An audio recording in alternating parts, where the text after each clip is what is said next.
by tourism coming in.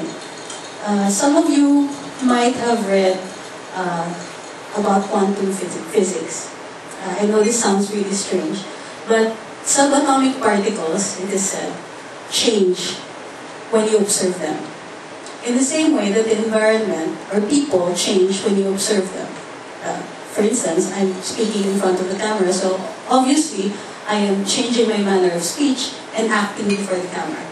In the same way that when a cultural community is observed by anthropologists, they change too. Sometimes they adapt to the mere observation of the anthropologists and people who study the cultural communities. Now, if a mere observation will change a cultural community, consider the incursion of tourism on a cultural community. We're talking about change that brings a cultural community homogeneity, meaning this is a microcosm of globalization.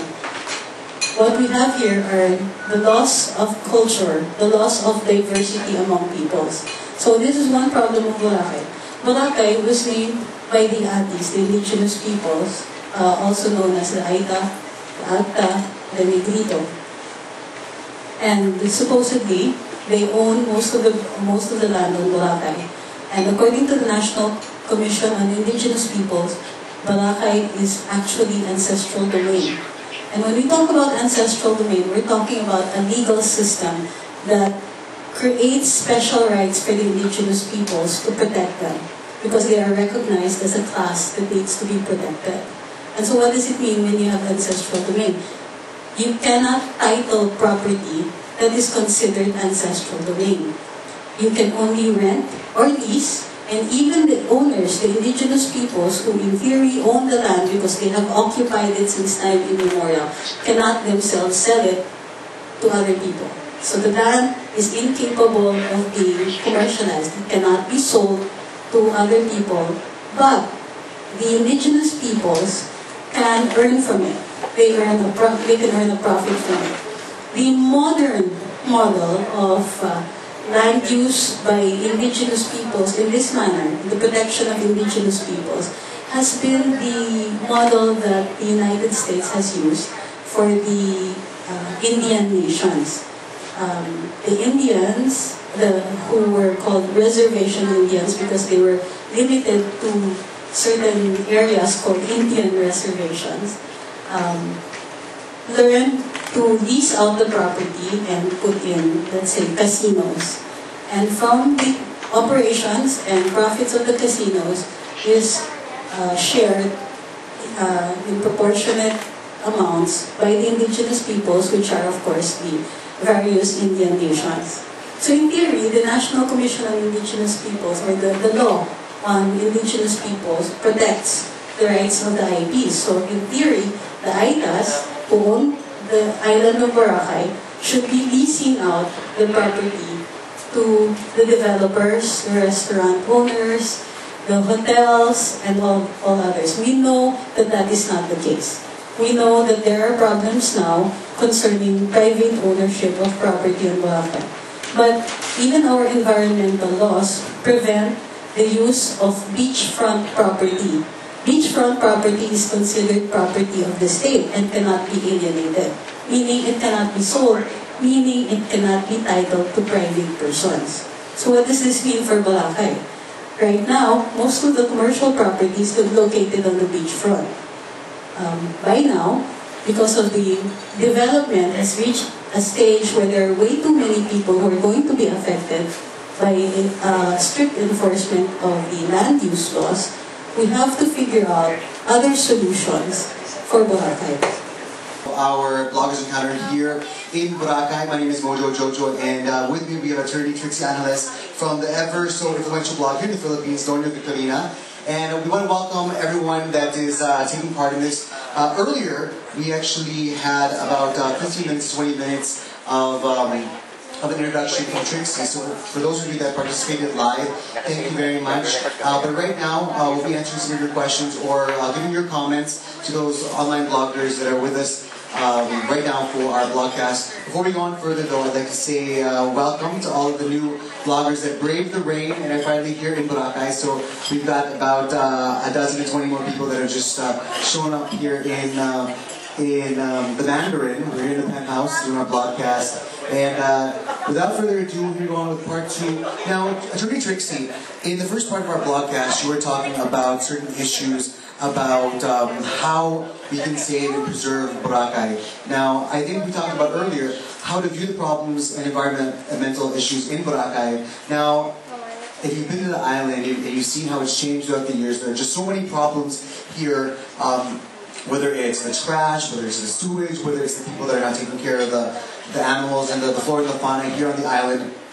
With all these problems, all these concerns to protect and preserve Boracay, which ones should we focus on, or what is the next process? Well, before we discuss what happens next, let's look at our previous model.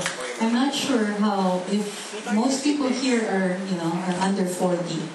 So most of you will not remember Pasay City as a beach resort. In the 50s, Pasay City was the place to be. It was the Boracay. It was where the wealthy would play.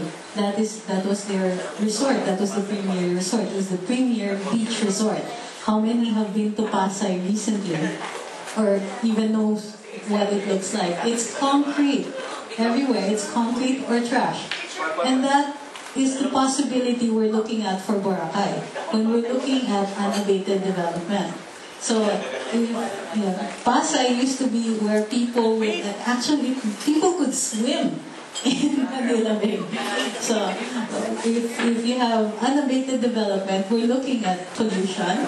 We're looking at the loss of an environment that's not only necessary for our physical health, but also necessary for our sanity.